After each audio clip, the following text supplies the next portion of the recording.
Hello everyone, welcome back to my channel. Ngasidi mukbang oina tawdarage. Aigi ahanba chak chabagi mukbang oidoine. Ahanba doina chajagadaba mathense. Ahanbada sida yongchak singju lejare. Yongchak singju adagi asidana nga tawba lejare. Adagi asigana hinjang nga thongba lejare. Asina nga macha thongba. Nga macha thongba siga lejare. Adagi asina nga thongba mayam chaba haujarage. Aigi ahanba chabagi mukbang ni loiba phawa yengbiu mayam. Aigi ahanba chabagi mukbang oidoine. Chaba haujarage.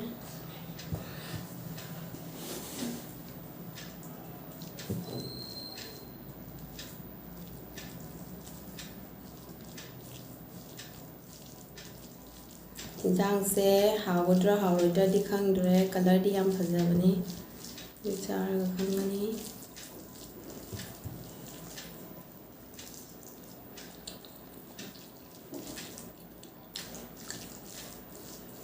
hinjang di yam hawarme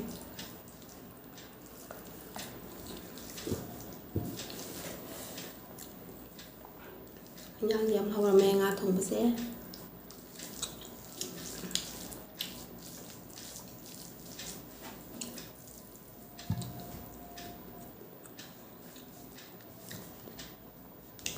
singju se mu chajage singju se hawra yenge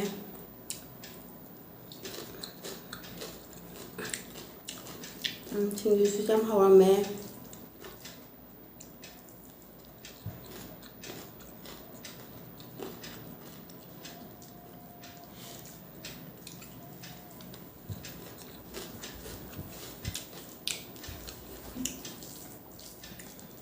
hawe singju se chu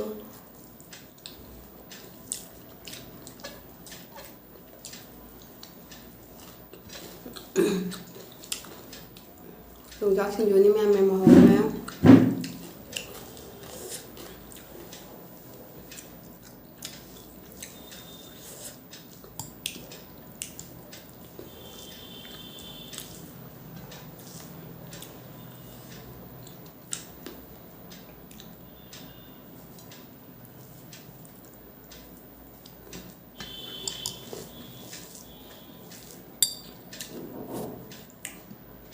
ngase siding thongbane yam hawe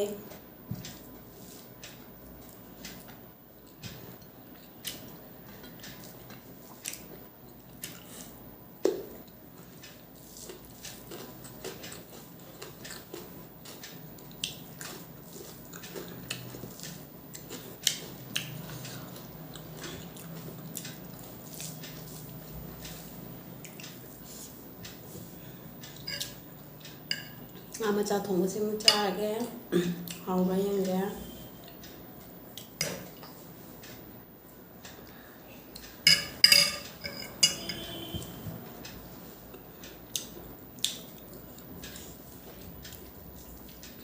nga macha thongba se su hawe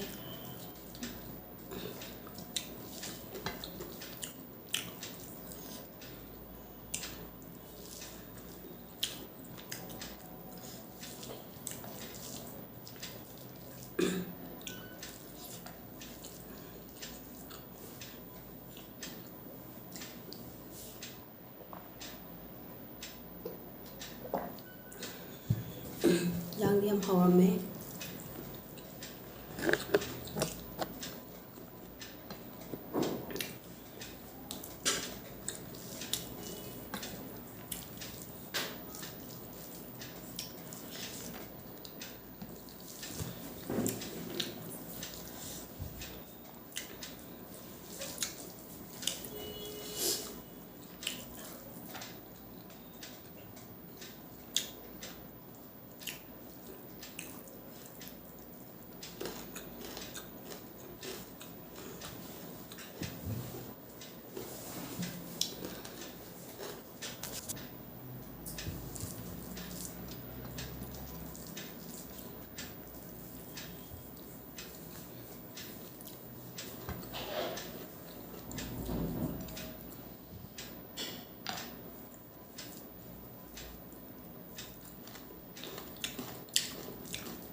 ꯌꯥꯝ ꯍꯥꯎꯋꯦ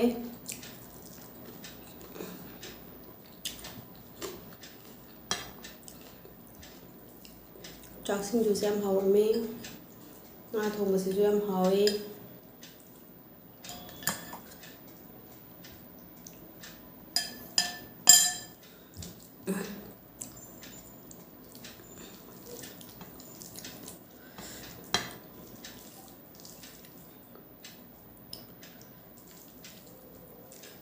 ꯃꯣꯔꯣꯛꯇꯤ ꯈꯔ ꯁꯥꯔꯦ ꯏꯟꯖꯥꯡꯁꯦ ꯍꯥꯎꯗꯤ ꯍꯥꯎꯋꯦ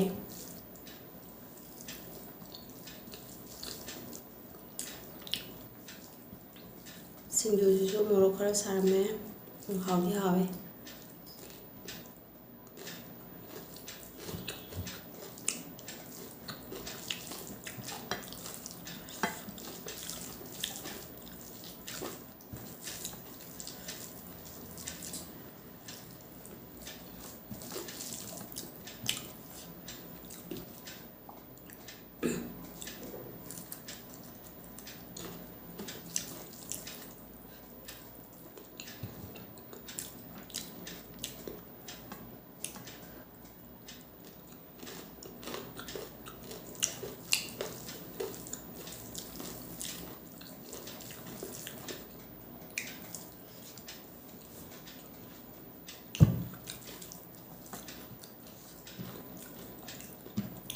ꯌꯥꯝ ꯍꯥꯎꯋꯦ ꯑꯗꯣ ꯃꯣꯔꯣꯛꯇꯤ ꯈꯔ ꯁꯥꯔꯦ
ꯌꯥꯝ ꯍꯥꯎꯋꯦ ꯌꯣꯡꯆꯥꯛ ꯁꯤꯡꯖꯨꯁꯦ ꯌꯥꯝ ꯍꯥꯎꯋꯦ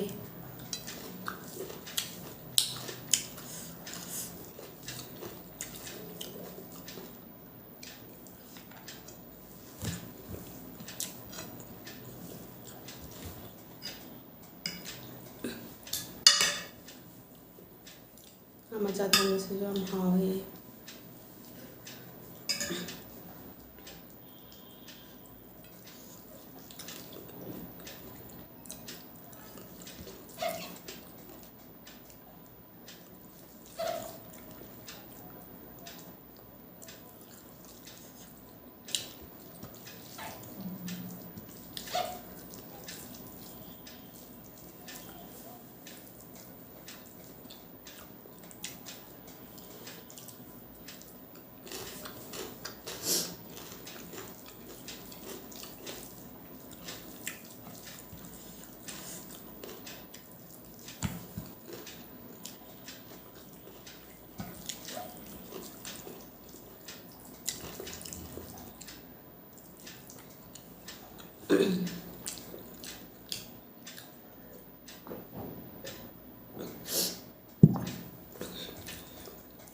ꯏꯟꯖꯥꯡꯁꯦ ꯑꯅꯤꯃꯛ ꯌꯥꯝ ꯍꯥꯎꯋꯦ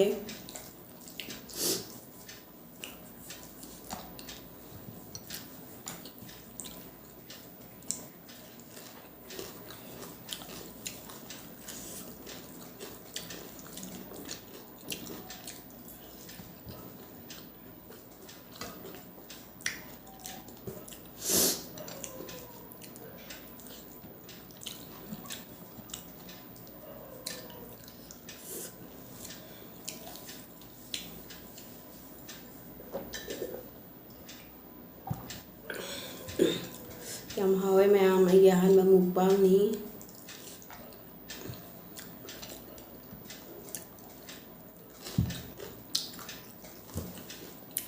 ꯃꯣꯔꯣꯛꯇꯤ ꯈꯔ ꯁꯥꯏ ꯑꯗꯨꯕꯨ ꯌꯥꯝ ꯍꯥꯎꯋꯦ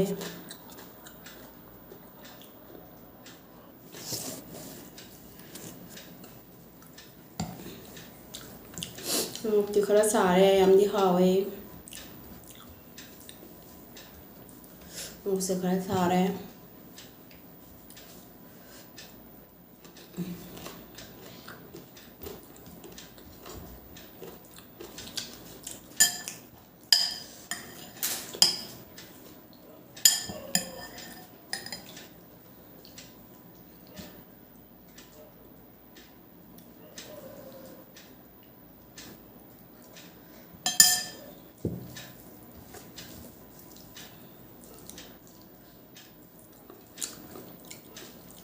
ꯃꯣꯔꯣꯛꯇꯤ ꯈꯔ ꯁꯥꯔꯦ, ꯍꯥꯎꯗꯤ ꯍꯥꯎꯋꯦ. ꯏꯟꯖꯥꯡ ꯑꯅꯤꯃꯛ ꯃꯣꯔꯣꯛ ꯁꯥꯔꯝꯃꯦ.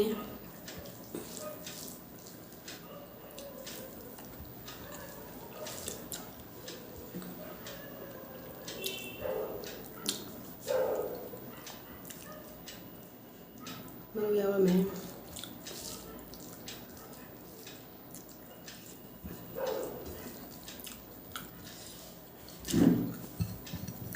ꯆꯥꯛꯁꯤꯡꯁꯨ ꯌꯥꯝ ꯍꯥꯎꯔꯝꯃꯦ.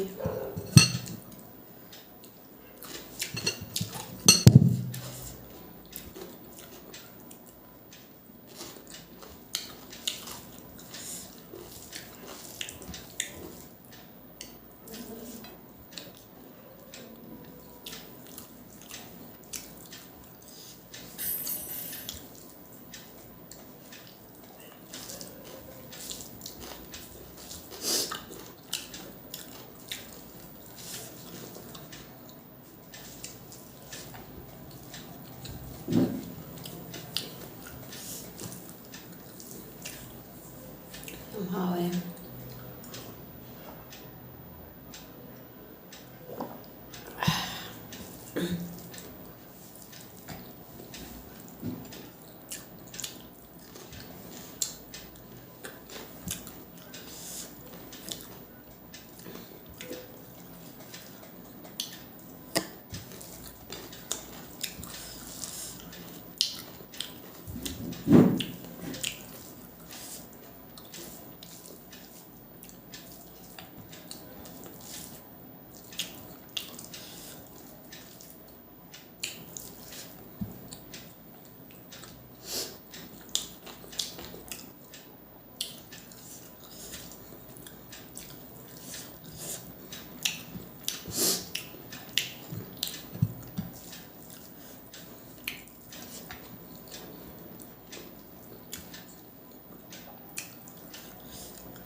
ꯌꯥꯝ ꯍꯥꯎꯋꯦ.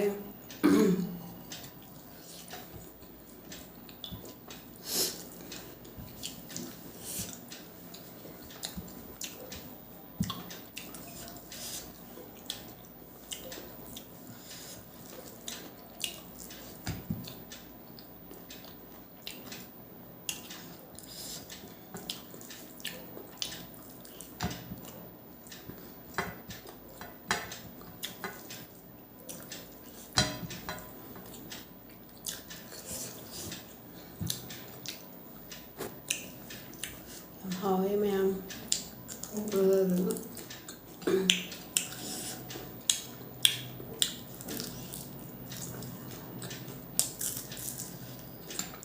ꯉꯥ ꯕꯖꯥꯔꯁꯤꯁꯨ ꯌꯥꯝ ꯍꯥꯎꯔꯝꯃꯦ. ꯆꯥꯛ ꯆꯥꯕ ꯂꯣꯏꯔꯦ ꯑꯩ.